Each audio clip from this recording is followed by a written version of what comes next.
Hey, everybody, welcome to the Witching Hour. Yes, the hour of the day when the veil is thin and magic happens. I have a Yeah. beautiful guest for you today. She's a witch. She's amazing. And I'm actually going to get her meet her in person later today from when we are taping Yay! I know. while we've been online. But let Mhm. me welcome the beautiful one and only Starr RavenHawk. Welcome to my show, Starr. Thank you so much for inviting me. I am so happy to be here and excited to meet all of your people and hopefully see minds have, kind of looking on this. This is awesome. This is Yes, beautiful. this Thank you. beautiful, yes, and we are taping this a couple weeks early. We are taping this you are in San Diego for Comic-Con. We are speaking at Comic-Con tomorrow. We're Yes. driving Yes. down there later today. Yes. Um, Yes. but again, you are in New York City. You're not now, but based in New Yeah. York City, and you actually have over 40 years experiencing of practicing witchcraft in diverse traditions. You're established a first degree witchcraft program for New York. You have an academy. You have all sorts of amazing things. So, Yes. We what's try. the pivotal moment? How did you get here, so to speak? Because again, you are outspoken. You are amazing. You are a leader in our Thank you. Thank our you. respective community. Right. How did this come about? Was this a path you were born into or discovered along the way? Actually, no, I was not born into this, that not that I know of. Very, very, very Christian and Catholic background, actually very Catholic background. But around when I was 17, 18, I started to kind of say there's something more out there. And I just kind of went with looking at things a different way. And I guess I'm considered the black sheep in the family kind of a thing. And I just kind of said, okay, I wanted to find out what's going on out there, what's bringing me to other things. I'm attracted to other things that my family is not. And they just considered it rebellion kind of a thing. But it's a rebellion that's been going on for since that back then. I haven't changed. And I've always been outspoken about whatever it is that I'm interested in, even despite my mom and they telling me not to.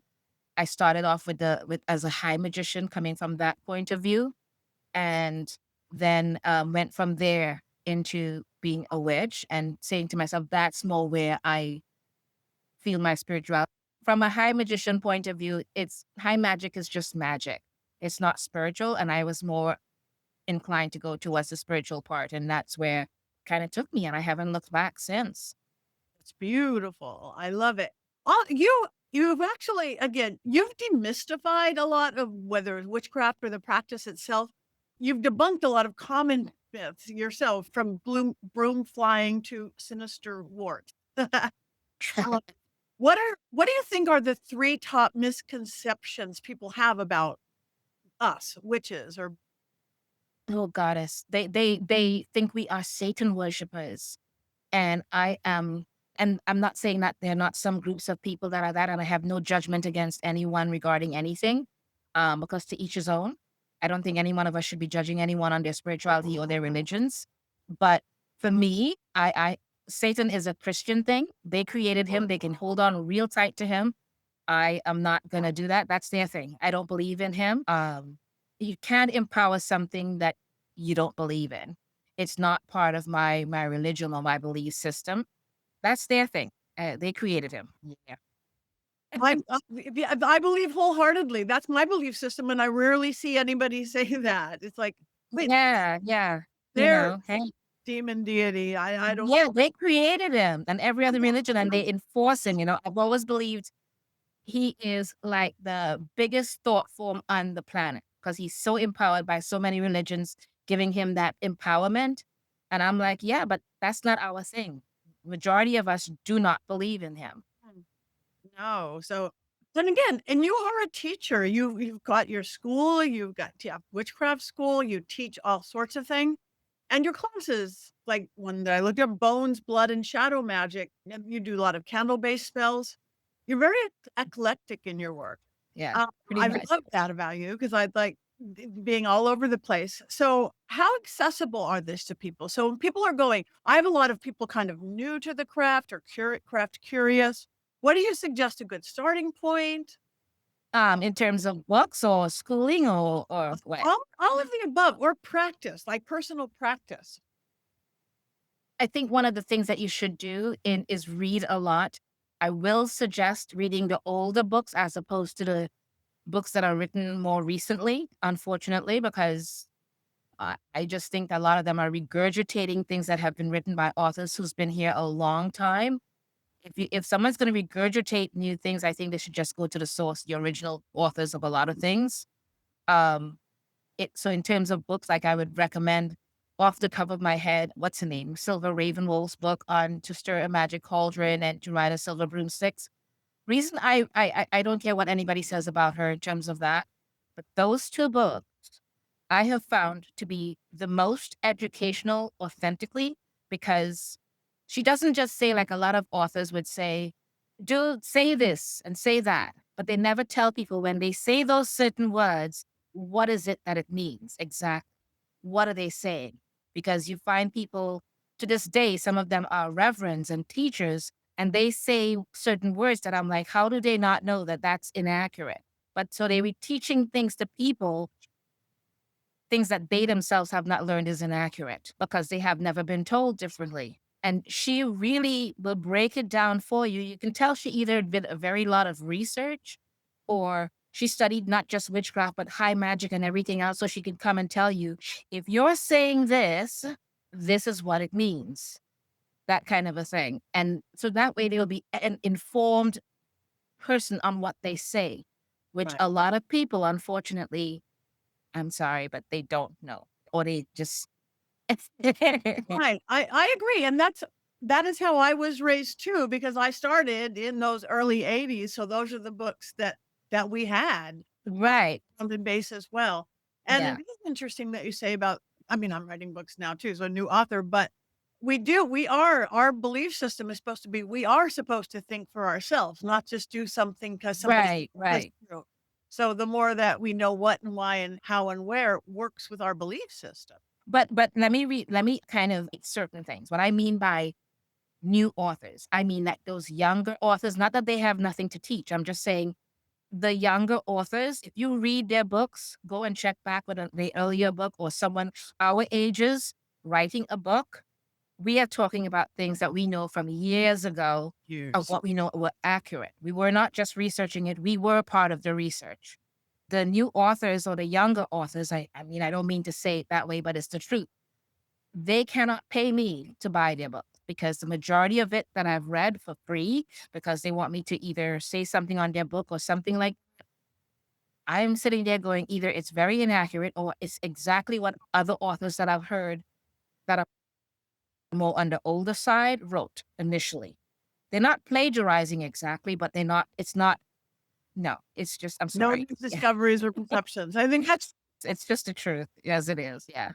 yeah, and again, I agree. I've never thought about it that way, but I agree on a lot of counts because again, we have that base and we both have decades. So Yeah. Yeah. So it's like we lived one it, thing you I know? really like that you do is that you integrate mental health counseling with magical practice because Yeah. there's a lot of mental health needs out there these days.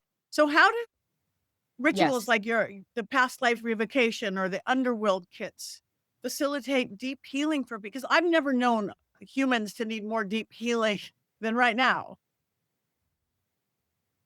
Well, the past life revocation and all those different types of things are more what if someone's seeing certain things that or reliving certain things and they don't know themselves as being there, but yet they're seeing things from or they being their life certain things are happening that they either say, oh, that's deja vu or whatever it is, or they've lived a time but because they were dressed differently, things that they're seeing and they can't recall. The past life revocation will help you to the way that it's done, the meditations and everything with it. It's almost like a because I teach hypnosis as well, or I use hypnosis as well.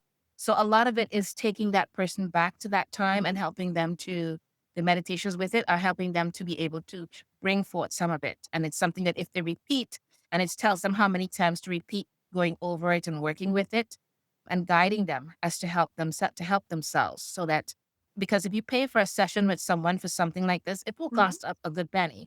Whereas if you can buy these things and do it for yourself, it will be very helpful to you on your own. But in terms of you mentioning the Right. mental health part, that I do separate different things for the mental health part, which I would use like how you say I work with a lot of candle magic. I would work with like a for the mental health part, a skull candle.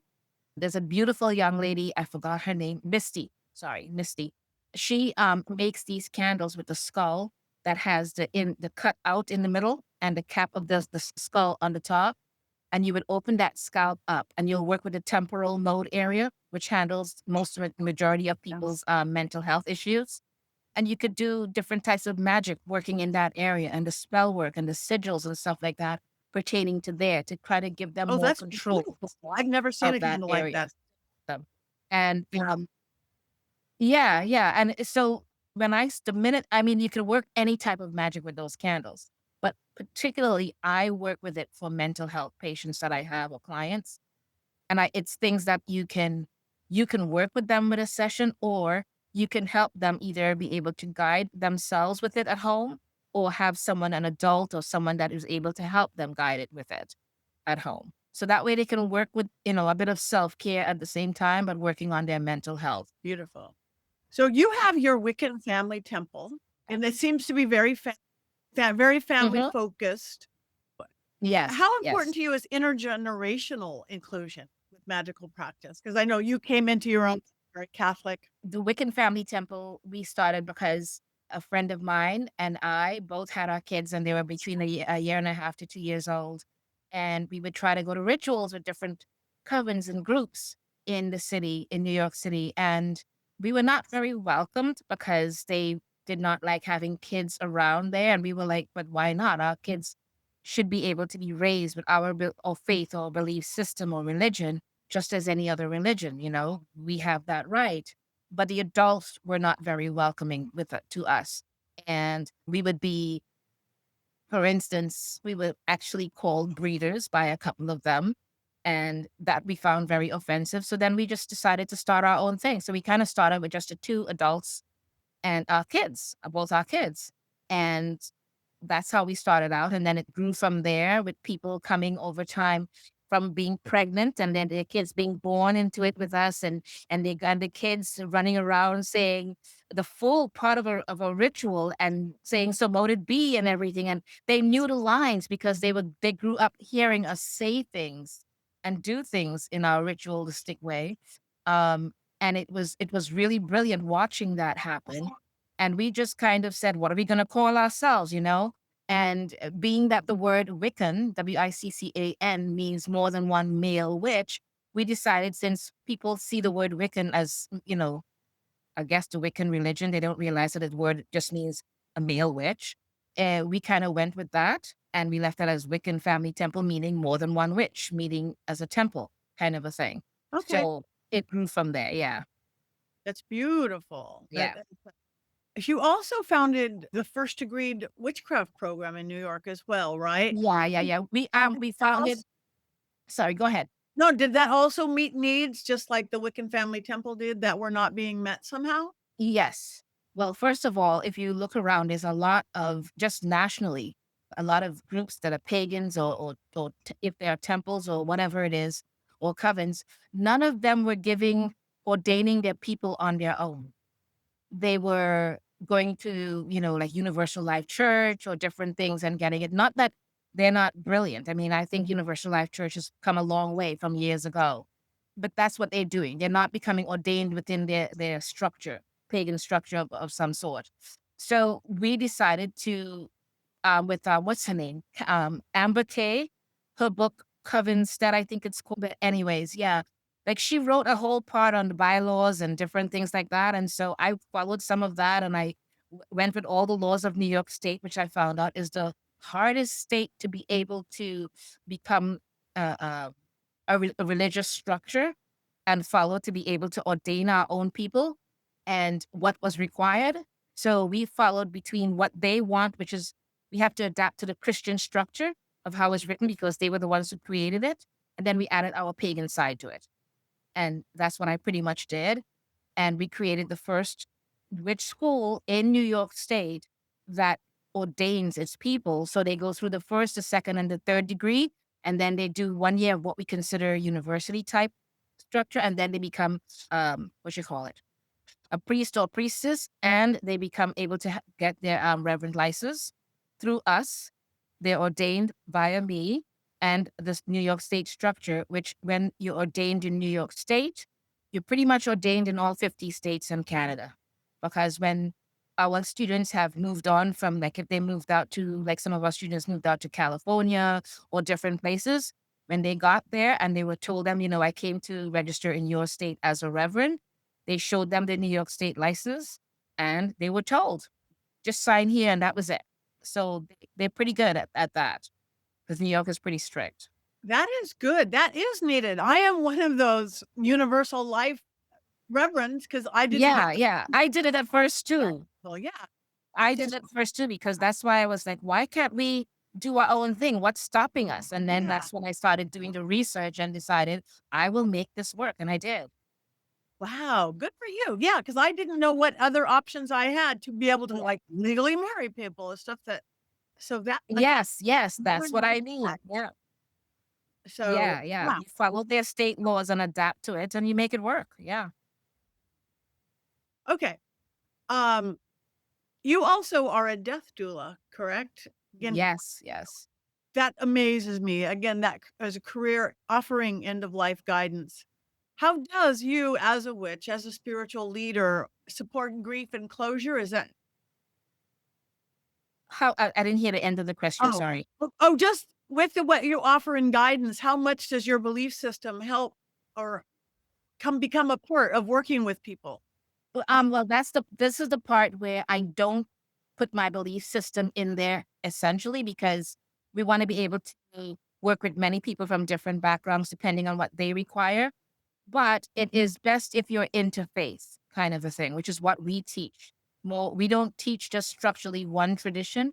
We do interfaith, so that way we can work with people of any religion. Because there are people who are, you'd be surprised, Christians, Catholic, otherwise, who want to hire you strictly as a death doula and not necessarily as a pagan or witch. Right. They just want a death doula. So you kind of have to take yourself and separate it from that.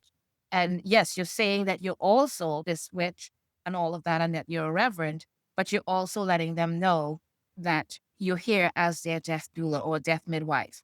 And that way you give them the, not just the wherewithal, but to be able to know that they can trust you to work within their religious scope or their belief scope.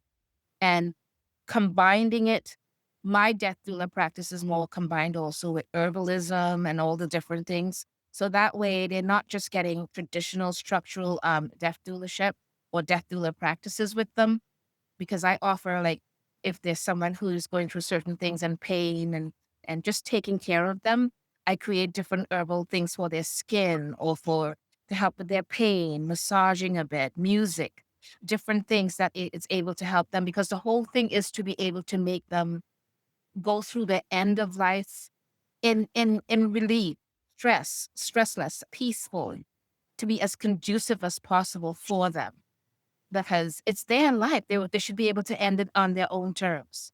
That's how I even when I do my coaching, I don't try to tell anybody we're Yeah, speaking to your correct audience. You're not trying to proselytize. right. Exactly. But Exactly. Now, if they tell me they're coming from that witch or Wiccan point of view, then yes, I will go with it from there. But again, I believe that we should come at it from an interfaith point of view, so yeah, that way you don't push anything onto them.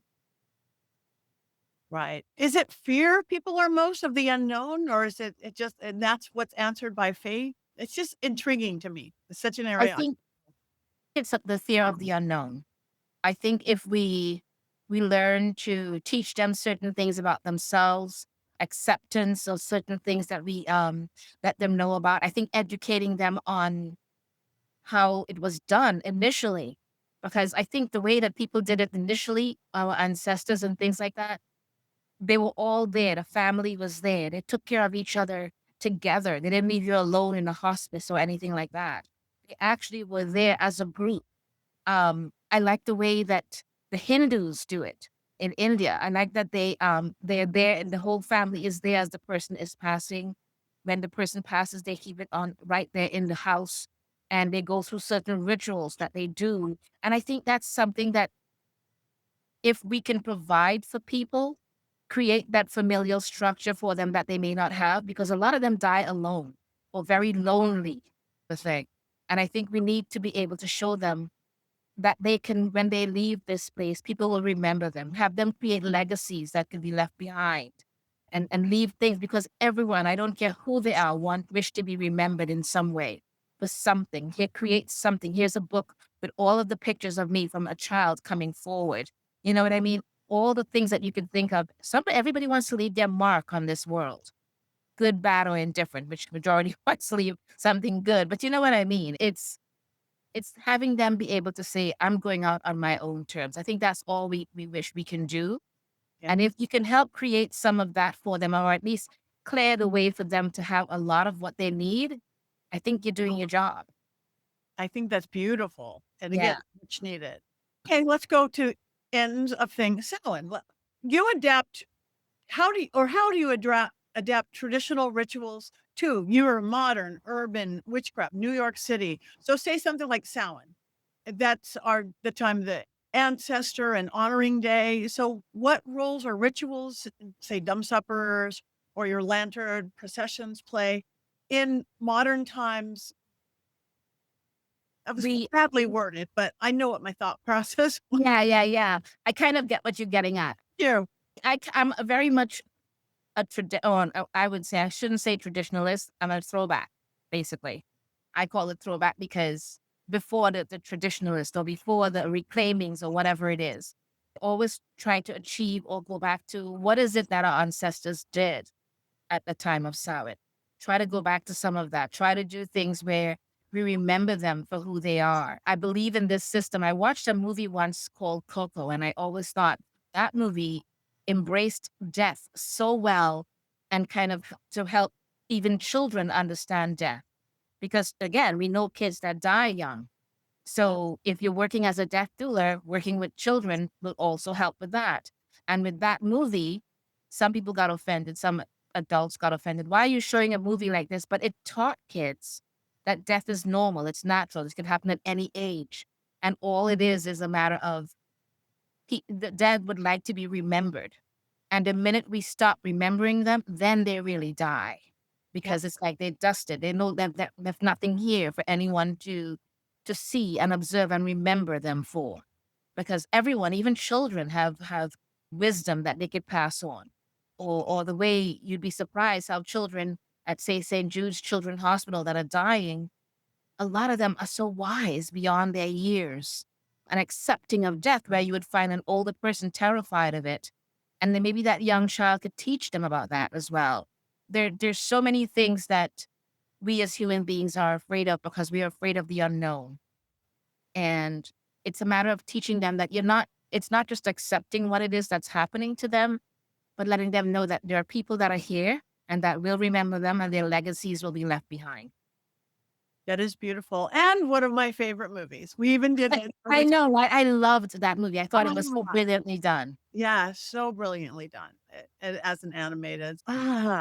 Again, you are out and about. You are out of the broom closet big time. Again, easier now than it used to be. Have you had to address that much of that? Because I know you've had some issues with the event you do in New York with protestings and things like that.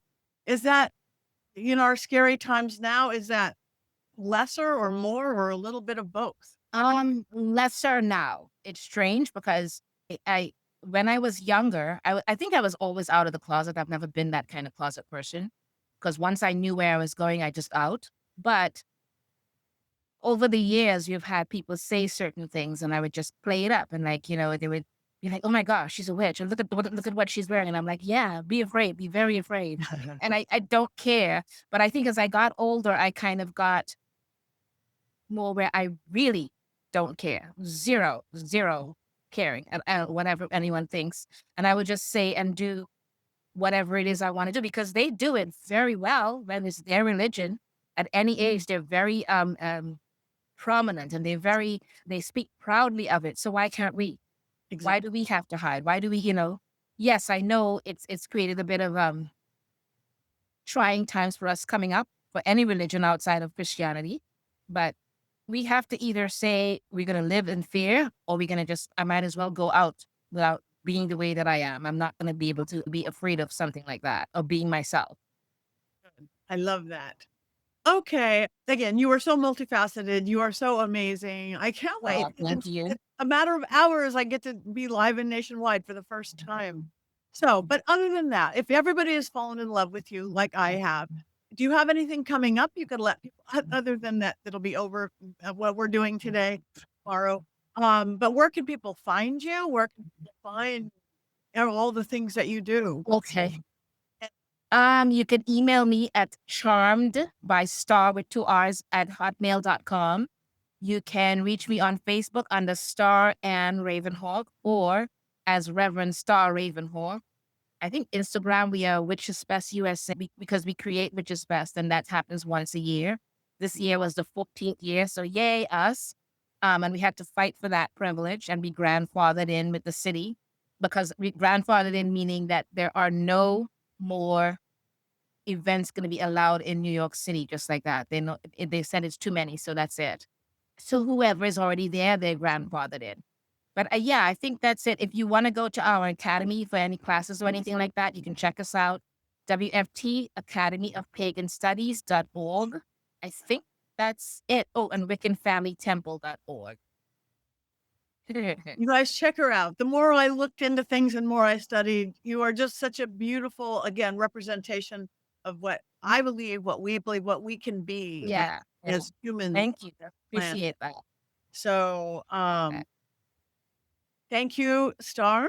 Thank you very much for having me and for your audience and for everyone else. I really thank you guys for showcasing me. Thank you. Thank you. You guys really check her out. And I'll see you in a few hours. Yay, I can't wait.